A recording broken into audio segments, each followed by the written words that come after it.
It's very much a new language, if you'll permit me to be. It is a new language. Lofty. Yeah. Not only that, I feel like you're doing some real good in the world. You've saved millions and millions of boring presentations. Oh, that is something we are very proud of. At Mechanism, we build iconic brands with soul and science.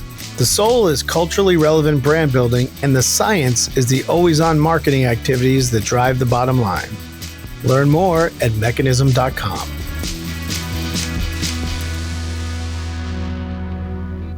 What's your favorite GIF? Have you ever wondered where all those memes and GIFs come from? Who creates those? And how are they popular? Today, we're sitting down with the editor-in-chief at Giphy, Tyler Menzel. He has a passion for creativity, authenticity, and the power of fun. Tyler has been instrumental in driving Giphy's success in the world of GIFs and digital content. He provides oversight and mentorship for all aspects of content on Giphy, including partner content acquisition strategy, original content creation, search and trending algorithm refinement, and moderation guideline creation and enforcement. In today's episode, you'll learn about the power of creativity and authenticity. Tyler shares insights into how these are at the core of Giphy's approach to curating, engaging content, and fostering meaningful connections with users. You'll learn how they've used campaigns from minor league baseball promotions to digital marketing strategies to understand and trust the intelligence of the audience to drive impactful engagement.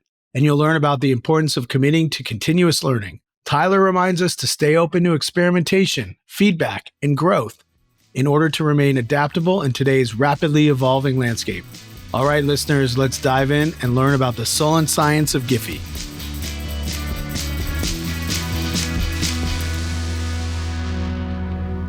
I have a lot of questions about the company, but let's start with you. Tell me about how you became editor-in-chief. Were you on the journalism track? Were you how did you get to where you are right now? No, well, all right. I'll set the stage. First and foremost, my story begins, like all good stories, in Florida. born and raised. All bad stories begin in Florida. Listen, I've got a lot of love for that place. It is a weird place, getting weirder, but Daytona Beach in the 80s, that is where I started, and just grew up loving all things entertainment, movies, TV. I mean, Daytona in the 80s. So like MTV, played a big role in my, media diet, the illicitness of MTV. And so I, just consumed all things entertainment and thought, all right, this is what I want to do. I want to be in this world. I want to go to Hollywood. And so I did. Did you want to go to Hollywood, Florida? Thank you. That's a Florida joke. That's a Florida joke. All right. Florida listeners are laughing right now. Right. That's right. But no, I went to the real one, the real Hollywood. I went to film school at USC, at the University of Southern California, and spent 4 years just diving into that, learning not just how to appreciate this kind of culture, but to truly to think critically about it, how to make it.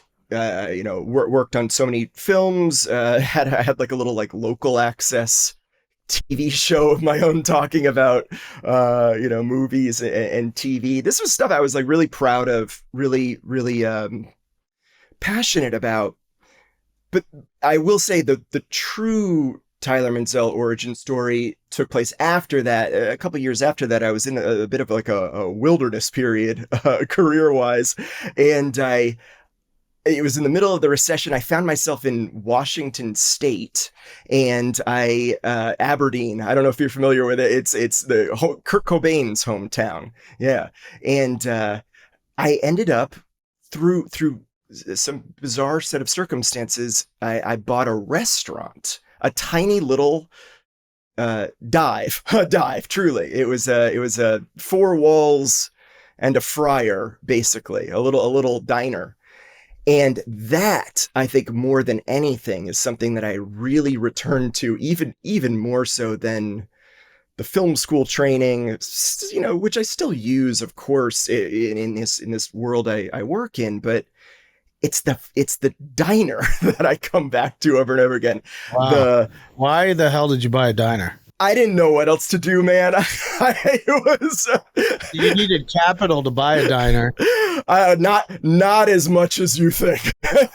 Not as much as you think. In small town, rural Washington State. You're in a career desert, and you're like, Yeah, the thing I should do now is buy a diner. that really shows you where I was. But in all sincerity, working with people, understanding people, working in high pressure situations, like I'm in high pressure situations all the time at Giphy, but nothing in the world compares to somebody screaming at you because, their burger is late, they've waited too long to get their meal. Did you make people call you chef?